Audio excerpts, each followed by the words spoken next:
Now, do you ever criticize a cloud for being badly shaped?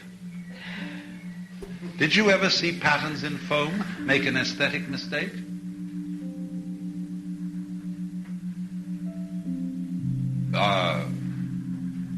Well, no, one just doesn't. There was once an 18th century classicist, one of those people who enjoyed formal gardens and kind of Greek palaces, who criticized the stars for not being symmetrically arranged. But that would never occur to us today. We don't want to see our stars in wretched geometrical patterns. We love to see the scatter of them and the curious groupings through the sky in a marvelous, irregular order, a marvelous, orderless order, you might call it. The funny thing about clouds and stars and mountains and all natural outlines is that they're beautiful, and we know that they have a quality which distinguishes them from being messes. When you know a mess when you see it. But these things don't apparently make messes. So in a way, human beings don't either. And when you see human life as something that is just the same kind of thing as the shape of a tree or a cloud or like that, you stop judging it. And you have to know that about yourself. And this is the beginning of everything. This is the beginning of every kind of wisdom. To see that you really don't have to go anywhere. You don't have to get any better than you are, because with all your defects, your selfishness, your neuroses, your sicknesses and everything, well, fish have neuroses and sicknesses and so on, and so do plants. You've often seen plants that have got bumps on them or some queer little diseases and so on. And they all have those sort of troubles. That's life. But when you realize that you are an authentic projection of the universe, just as you are at this moment, then there's nowhere to go, there's no need to do anything. And out of that peace comes energy. Real energy, instead of phony energy, which is trying to lift yourself up by your own bootstraps. The usual kind of human energy, which gets progressively nowhere with more and more busyness.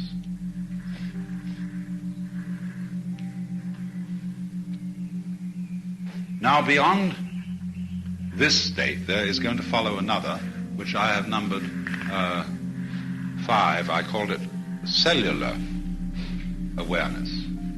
And I must repeat the fact that I used this word cellular not in a strictly scientific way, but as a good way of describing the kind of awareness that it is, how it feels from the inside. Because it is as if every cell in your body became alive. Now you know, your cells don't talk English.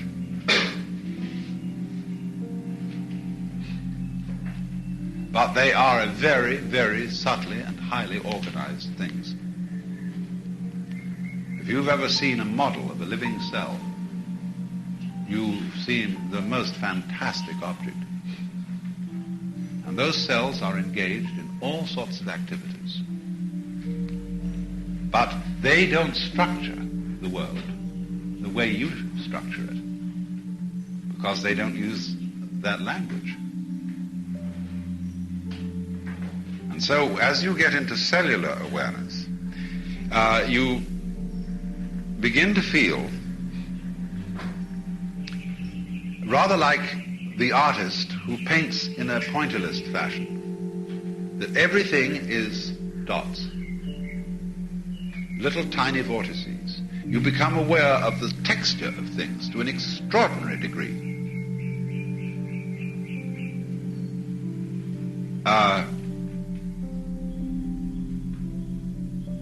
it's almost as if the world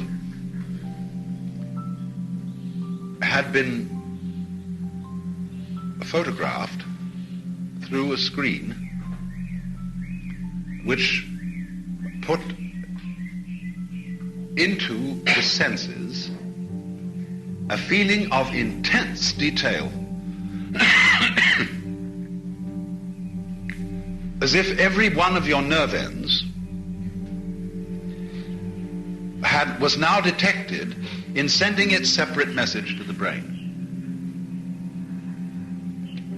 And so this makes the world look highly textured. There are no more such things as blank green or blank white or spaces. All space is rich. And that is what those painters are representing in doing spaces with dit of the brush like this.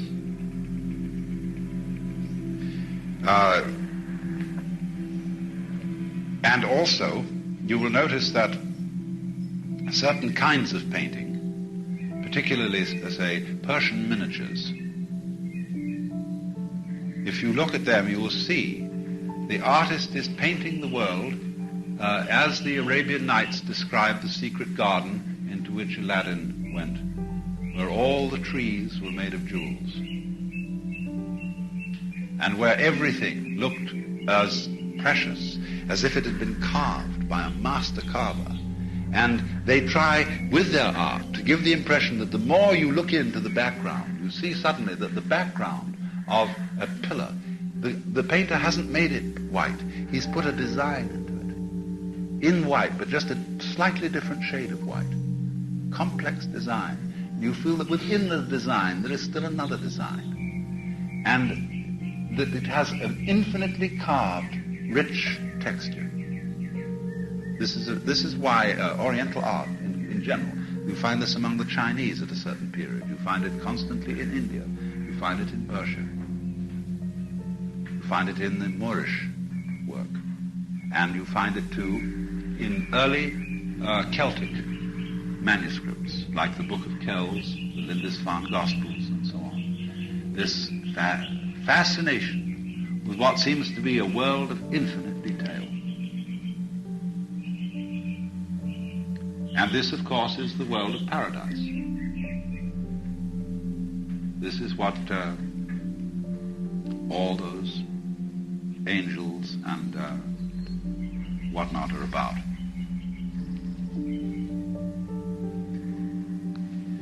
Now, from cellular consciousness, you can pass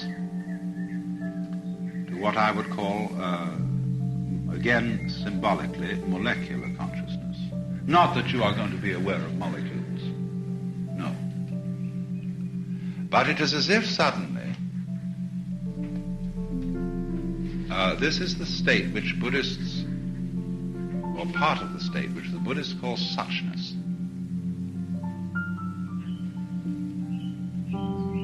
It's as if it can be rather frightening, because everything becomes perfectly meaningless. People, everything that's going on is just jazz. Almost electronic jazz. It is a dancing process of energy. And you feel sort of lost in it. What's supposed to happen? I mean, what's it all about? It's just dancing energy. And you have to be careful here, because this is the danger point in the meditative process. Because here you can suddenly get the vision of hell. And the vision of hell is that this world is a monstrous mockery. That it is meaningless in the worst sense of that word. It is just a gyration, a pointless gyration of particles, or of wavicles, or of whatever, which is tormenting itself. It keeps itself going on with a certain kind of hope in order that it may eventually destroy things. And And then you see the horror of biology as the mutual eating society. What a ghastly conception it all is. And everything is phony. People say they're people, but they're not. They're just robots. Everything is made of plastic or enameled tin. Everything is just buzz. That's a danger, you see here. But if this happens to you, and you get the feeling that everything is pointless, everything is just mechanical buzz, what you do is what an Arab does in a sandstorm. He knows there is no possibility of conquering the sandstorm. So he kneels down, sort of in a fetal position, and takes his wool burnous and covers himself completely and waits until the storm is over.